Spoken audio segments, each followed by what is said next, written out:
Baik, Assalamualaikum warahmatullahi wabarakatuh.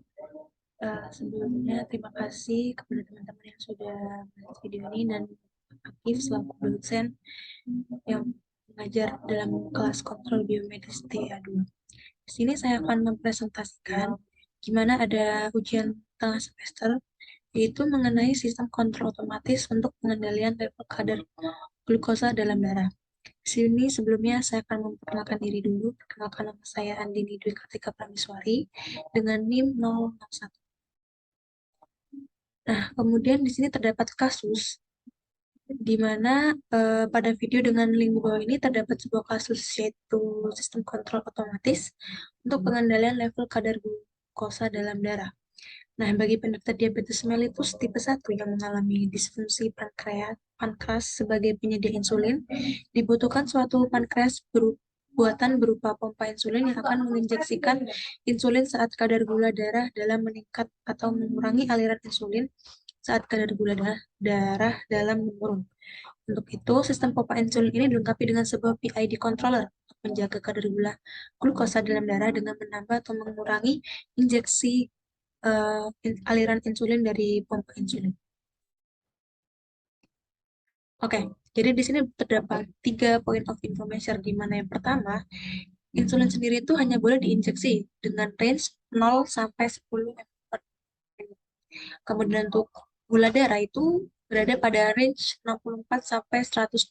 Itu jadi batas normal gula darah terdapat yang terdapat pada manusia. Kemudian di sini untuk target gula darahnya sendiri, dalam kasus ini kita targetnya yaitu 80.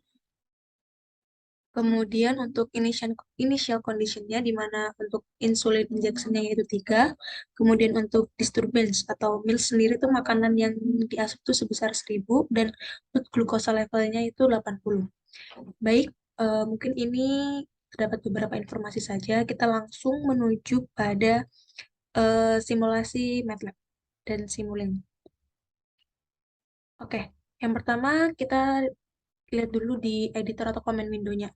Nah, di sini sebenarnya terdapat beberapa data yang sudah disediakan. Kita tinggal membukanya saja untuk data-data tersebut. Kemudian kita buka untuk bagian diabetic.m. Nah, di bagian diabetic.m ini kita akan melakukan run. Oke, setelah kita melakukan run, maka akan muncul beberapa data-data yang terdapat pada command window. Kemudian ketika diabetic.m sudah kita run, kita akan beralih pada Simulink. Nah, dalam Simulink ini sebenarnya terdapat 4 step. Oke, untuk step yang pertama, di sini sebenarnya masih sederhana, di mana untuk glukosa SP yang tadi saya jelaskan sebesar 80, kemudian untuk insulin injection rate-nya sebesar 3, dan base glukosanya sebesar 1000. Nah, di sini untuk diabetiknya tadi, ini untuk data.mat-nya tadi udah masuk ke dalam workspace. Kemudian ini terdapat batas dari glukosanya itu adalah 104 dan batas bawahnya itu 68. Jika melebihi dari 104 itu juga tidak baik, benar-benar tidak baik karena bisa terdapat penyakit diabetes. Untuk yang jika di batas bawah 68 ini juga tidak baik karena mungkin bisa dicari sendiri untuk beberapa penyakit-penyakitnya juga. Setelah itu, kita akan coba run untuk yang step pertama.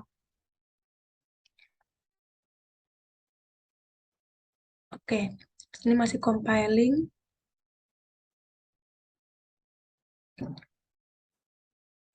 Oke, setelah didapatkan untuk step pertamanya, nah dilihat bahwa glukosa displaynya sebesar 76,22, tapi ini masih akan terus berjalan. Oke, kita lihat glukosa plotnya nih. Untuk yang merah ini sendiri itu merupakan batas glukosa paling tingginya. Kemudian untuk yang hitam ini adalah glukosa SP, di mana untuk glukosa SP sendiri itu adalah sebesar 80 atau mungkin target dari glukosa kita sendiri. Untuk yang biru ini merupakan eh, batas bawahnya. Nah, untuk yang hijau ini masih reaktor expansion. Nah, untuk gambarnya bisa dilihat masih sangat sederhana sekali untuk step pertama.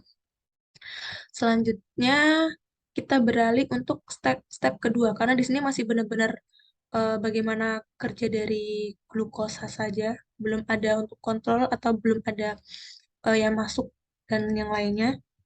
Oke, yang kedua ini untuk step yang kedua bisa dilihat bahwa ini sudah terdapat mil. Mil kemudian jadi tuh bisa dilihat untuk step pertama seperti ini yang tadi, ketambahan mil di mana di sini tuh jadi kita ada asupan makanan. Asupan makanan misal pagi, siang, malam gitu. Otomatis kan nanti untuk insulin sendiri akan berbeda. Maksud saya untuk gula glukosanya sendiri kan bakal berbeda. Oke, kalau begitu kita lihat saja perbedaannya, kita run.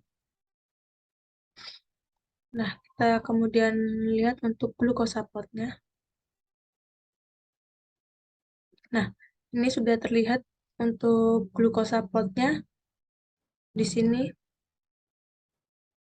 Jadi ini untuk yang hijau ini itu adalah meals atau makanan yang masuk ke dalam tubuh manusia.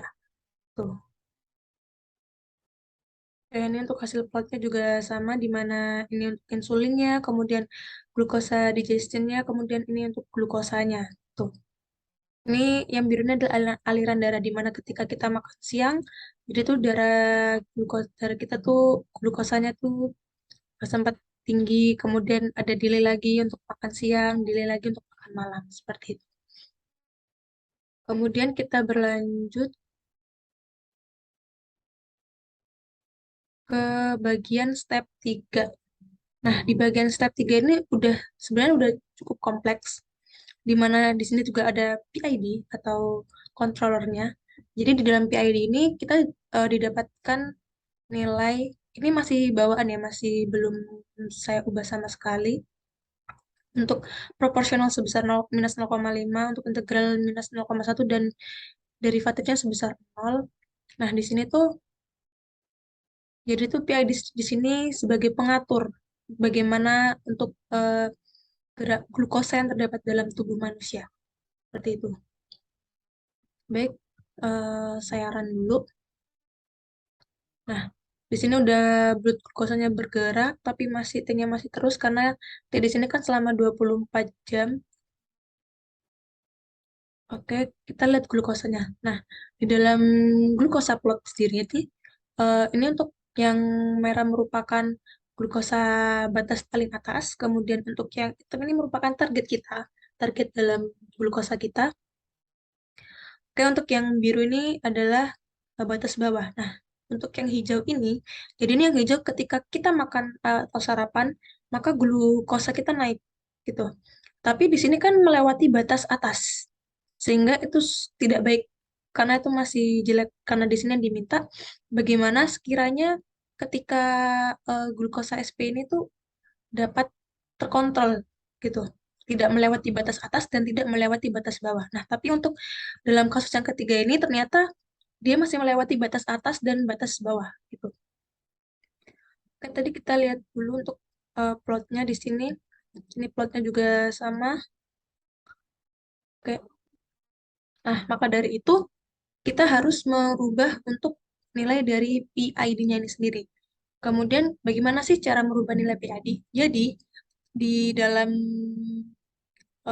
beberapa data di MATLAB yang sudah saya download itu terdapat data berupa data.txt. Nah, di mana untuk data ini merupakan waktu, untuk yang sebelah kiri sendiri ini merupakan waktu, untuk yang ini merupakan glukosa SP, kemudian ini adalah insulinnya, kemudian ada mils, dan ini untuk glukosanya gitu.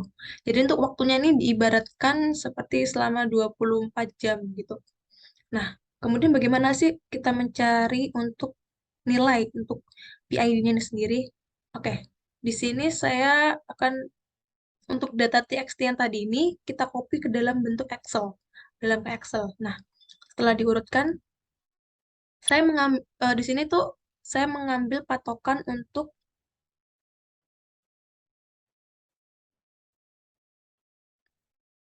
jadi sebenarnya dalam kasus kali ini tuh sebenarnya semuanya sudah disediakan. Nah, di sini untuk bagaimana mencari nilai PID-nya, di sini saya melihat beberapa model untuk mencari PID-nya. Nah, di sini saya mengambil yang paling mudah yaitu menggunakan simple tuning rules, di mana KC sama dengan 1/KP. Kemudian untuk tau I sama dengan tau P, dan untuk tau D-nya sendiri sama dengan 0. Oke, kita beralih lagi. Di sini, di sini awalnya saya mengambil untuk data paling akhir untuk nilai glukosa. Kita scroll di bawah atau langsung saja di sini data yang paling akhirnya. Kemudian untuk nilai glukosanya sendiri, nih di sini terlihat ya. Jadi kita mencari selisih di mana untuk glukosa paling bawah dikurangi dengan glukosa paling atas sehingga didapatkan nilai seperti ini. Kemudian setelah kita dapatkan nilai glukosanya ini, kita bisa mencari tahu untuk nilai Kp-nya dengan cara nilai glukosa, selisih dari glukosa ini dikali -1, sehingga didapatkan -3,74.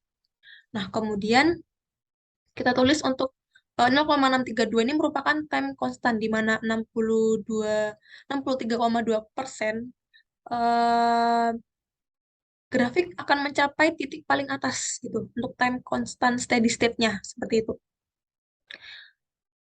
Kemudian kita dapatkan setelah itu ini untuk nilai batas bawah untuk mencari referensi untuk nilai batas bawah, di mana nilai time constant dikali dengan nilai selisih yang tadi ini untuk glukosa ini. Didapatkanlah nilai seperti ini. Sini sebenarnya dapat dilihat dari Excel-nya. Kemudian di sini kan kita udah ketemu untuk nilai KP-nya. Kalau begitu kita bisa mencari untuk nilai tau P, tau P gitu. Nah, gimana sih cara mencari nilai tau P? Nah, untuk mencari nilai tau P kan kita harus cari dulu untuk batas bawah dan batas atasnya. Nah, untuk batas bawah sendiri, kita udah ketemu untuk batas bawahnya tuh seperti sekian.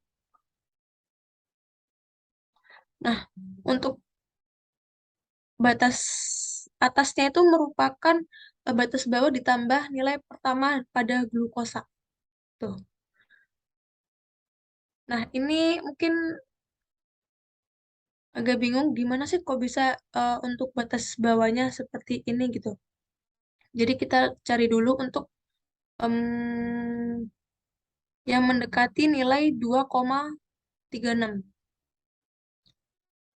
2,36 tuh. Nah, untuk ini kita cari di nomor 3 yaitu di bagian insulin. Setelah itu kita geser untuk time konstannya sendiri. 2,36 ini mendekati untuk 3. Oke.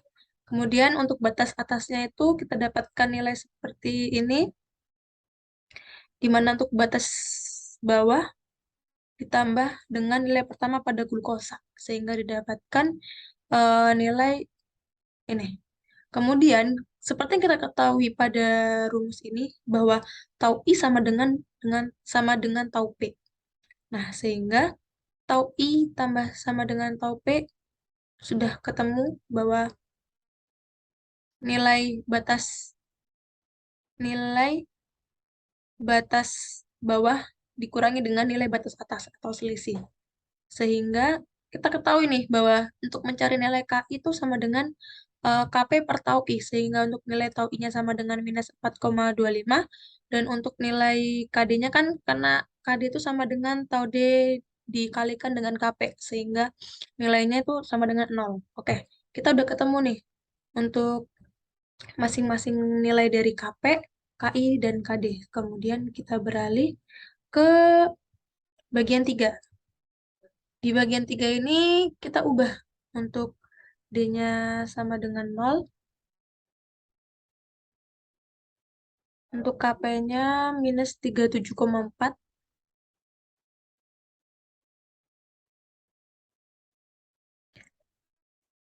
Oke, kita rubah dulu. -37,4. Untuk tau I-nya, yaitu -42,5.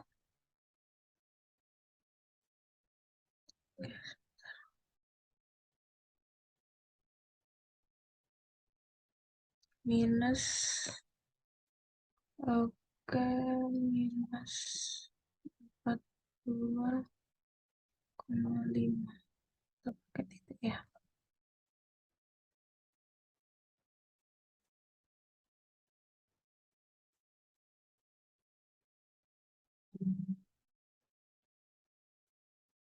Oke, setelah itu kita apply,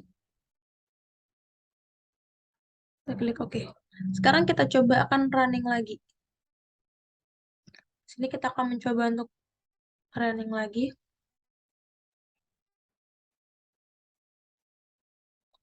Oke, untuk blood glukosa displaynya udah berjalan. Sekarang kita melihat untuk glukosa bloodnya. Nah, di sini kelihatan bukan bahwa ketika kita rubah nilai PID-nya, di sini sudah terdapat perubahan. Dia tidak melewati batas atas.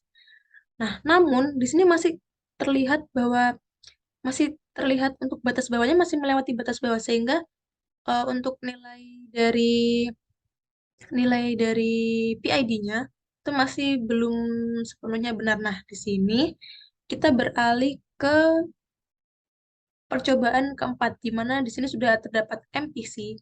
Sebenarnya MPC ini lebih kompleks daripada PID control, di mana nilai MPC sendiri di sini sudah bisa dapat memprediksi bahwa kedepannya tuh nilai glukosanya dalam darah berapa gitu. Nah, sebelumnya kita beralih dulu ke command window. Di sini kita ketik dulu untuk insulinnya, kita perbarui dulu, kemudian diabetik, kemudian SS diabetik. Oke. Nah, di sini sudah terlihat bukan untuk nilai-nilainya sudah muncul. Selanjutnya kita beralih ke step 4.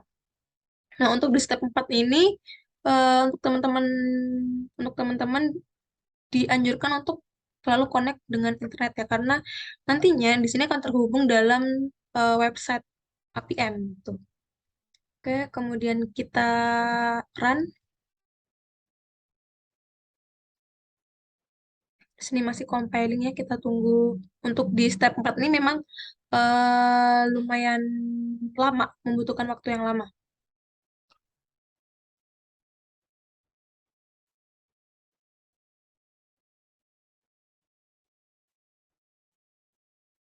Nah, di sini udah bekerja, tapi memang sedikit lama. Nah, di sini kita langsung diarahkan ke dalam situs, yaitu Bayu App Monitor. Tuh. Sebelumnya kita lihat dulu untuk di diabetes keempatnya, kita lihat untuk glukosanya.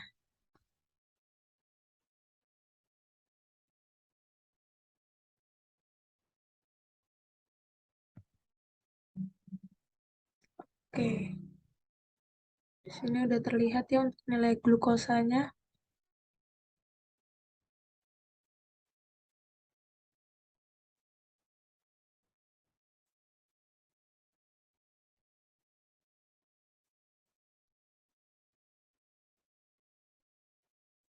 Nah, di sini memang geraknya sedikit lambat, namun perlu diperhatikan bahwa nantinya di MPC ini sendiri, grafiknya sudah benar-benar bagus, di mana bagus dalam artian untuk grafik Mills-nya sendiri ini, glukosanya tidak melewati batas atas dan batas bawah. Jadi seperti itu. Jadi untuk nilai yang kita masukkan tadi itu kemungkinan sudah benar untuk nilainya karena bisa dilihat untuk patokannya itu nilai dari tadi meals dari asupan asupan makan kita di mana untuk pagi terjadi lonjakan, sebelum-sebelumnya untuk siang juga dan malam yang awalnya untuk di step 3 yang sebelum kita ubah PID-nya itu masih melewati batas atas dan batas bawah, kemudian ketika kita ubah masih melewati batas bawah, namun pada bagian step 4 ini kita sudah bisa melihat bahwa untuk insulin sendiri ini bekerja sesuai dengan apa yang kita harapkan. Tuh. Memang di sini untuk grafiknya sedikit lambat ya untuk pada step yang keempat ini. Kita tunggu saja beberapa menit mungkin.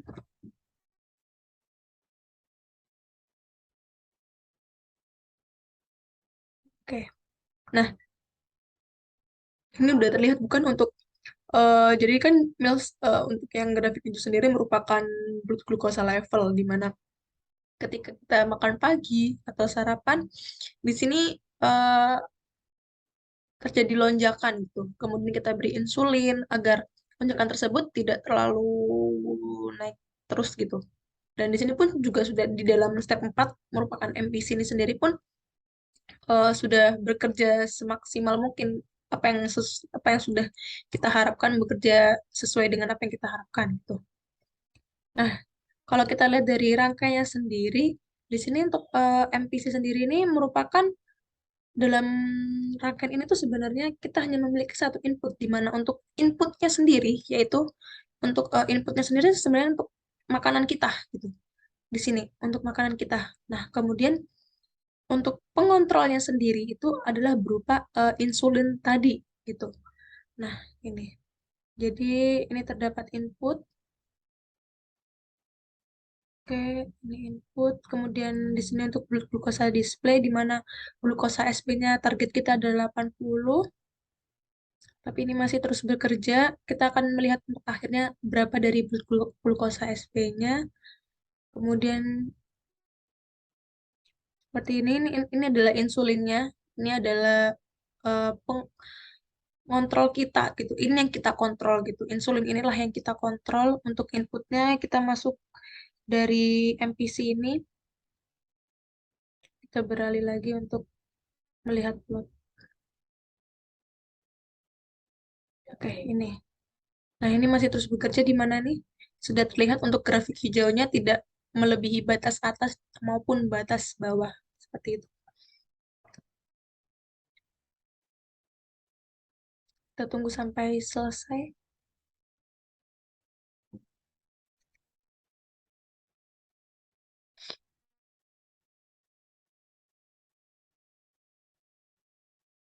Oke,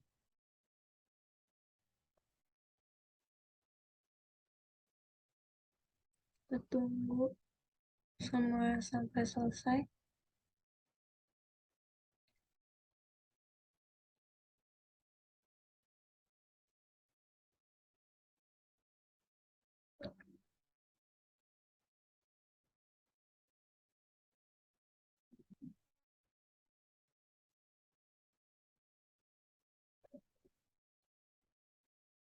Oke, di sini udah muncul bukan untuk insulinnya.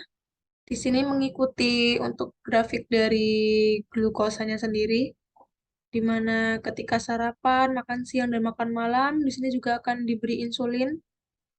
Seperti itu bisa dilihat untuk grafik akhir kita bahwa sesuai dengan apa yang kita harapkan, yaitu tidak melebihi batas atas dan batas bawah. Kemudian untuk nilai dari glukosa sendiri juga sesuai dengan apa yang kita harapkan, yaitu mendekati dari nilai 80, yaitu sebesar 79,07. Nah, kemudian mungkin di sini banyak pertanyaan, kenapa kenapa bisa langsung terhubung dari APM monitor yang tadi saya jelaskan. Seperti yang sudah saya jelaskan sebelumnya bahwa MPC ini sebenarnya bisa untuk memprediksi. Nah, untuk di komen Windows sendiri ini kan udah terlihat ini untuk nilai yang sekarang gitu. Untuk nilai yang sekarang di mana ini adalah waktu, kemudian glukosa SP, kemudian ini insulin, mils, dan ini adalah glukosa. Kemudian kita beralih ke APM monitor, kita klik di bagian info, kemudian kita refresh. Nah, jadi sebenarnya di sini tuh sudah terlihat ini untuk U merupakan waktu, D, X, dan X tahun ini semuanya udah terlihat. Kemudian jika teman-teman di sini bertanya di mana letak untuk prediksinya sendiri, karena seperti yang sebelumnya saya bilang bahwa MPC ini bagusnya adalah melebihi dari PID controlnya di mana dia bisa memprediksi nilai dari glukosa sebelum yang akan yang akan terjadi gitu. Kita beralih ke CVS. Nah, di sini terlihat bukan untuk prediksi 1, prediksi 2, prediksi 3, prediksi 4, dan prediksi 5. Di sini si MPC sendiri sudah memprediksinya sendiri, sudah terdapat nilainya sendiri gitu. Jadi sebelum sebelum terjadi pun MPC ini sudah bisa memperkirakan berapa nilai glukosa SP yang akan terjadi untuk selanjutnya seperti itu.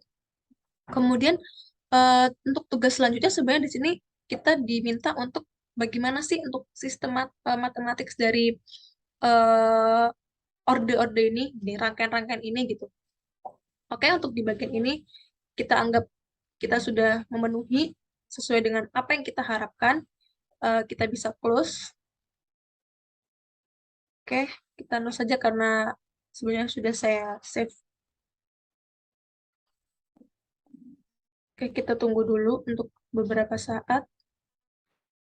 Kita beralih lagi untuk di MATLAB-nya terlebih dahulu.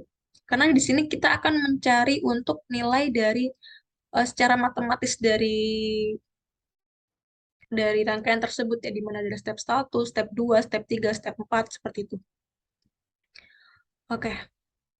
Di sini juga saya memanfaatkan tools yang terdapat pada MATLAB untuk mencari nilai transfer function seperti itu. Jadi bisa kita lihat untuk di sini dapat menggunakan sistem identification. Tuh. Nah, untuk sistem identification sendiri, kita harus memasukkan untuk nilai input dan outputnya sendiri. Nah, untuk nilai input dan outputnya sendiri, kita menggunakan data.txt, tetapi yang sudah kita rubah tadi untuk data-datanya.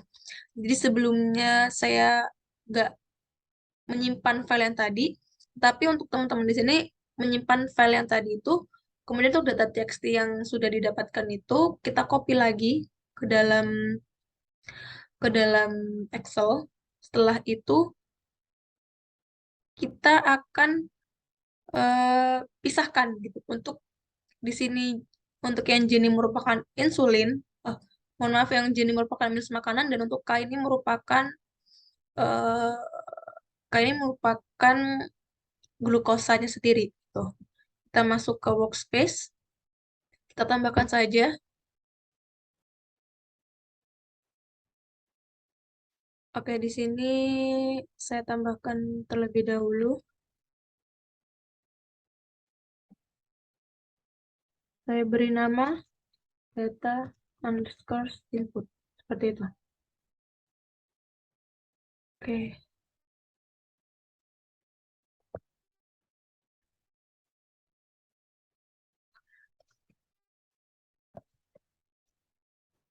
Oke, sudah. Selanjutnya kita masukkan untuk new lagi, yaitu data underscore output. Kita masukkan data yang kedua, yaitu glukosanya sendiri sebagai output, seperti yang sudah saya jelaskan sebelumnya, bahwa untuk inputnya di sini berupa makanan atau meals, untuk outputnya sendiri yaitu berupa glukosa. Setelah kita dapatkan untuk data input dan data output, di sini, nah, kita bisa untuk time domain data, di mana untuk inputnya merupakan data underscore input, dan untuk outputnya merupakan data underscore output. Kemudian kita import. Setelah kita import, udah muncul dalam my data ini, kita close. Kemudian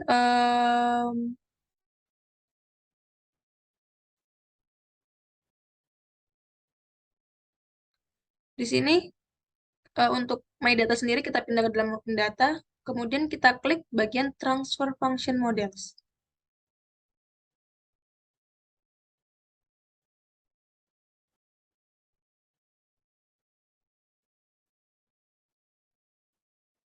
Oke, kita tunggu beberapa saat, akan muncul untuk mengatur nilai transfer function-nya.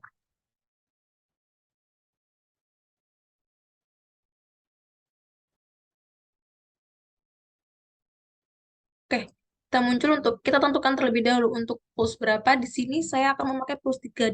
Kenapa saya memakai pulse 3? Karena menurut saya untuk rangkaian tadi itu tidak mungkin order 1 gitu. Untuk rangkaian tadi. Nah, untuk zeronya saya pakai 0. Kemudian kita estimation in progress. Kita tunggu terlebih dahulu.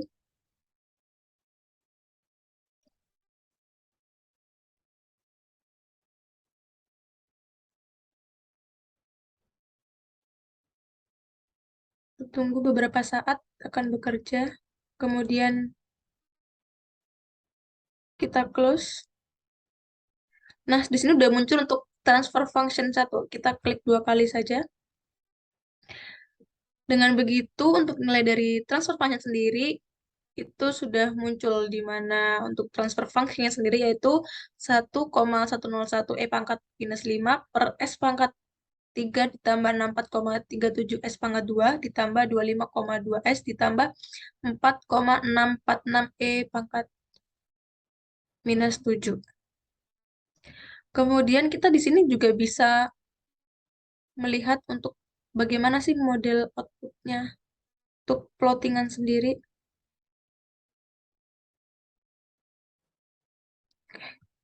Keluar dulu.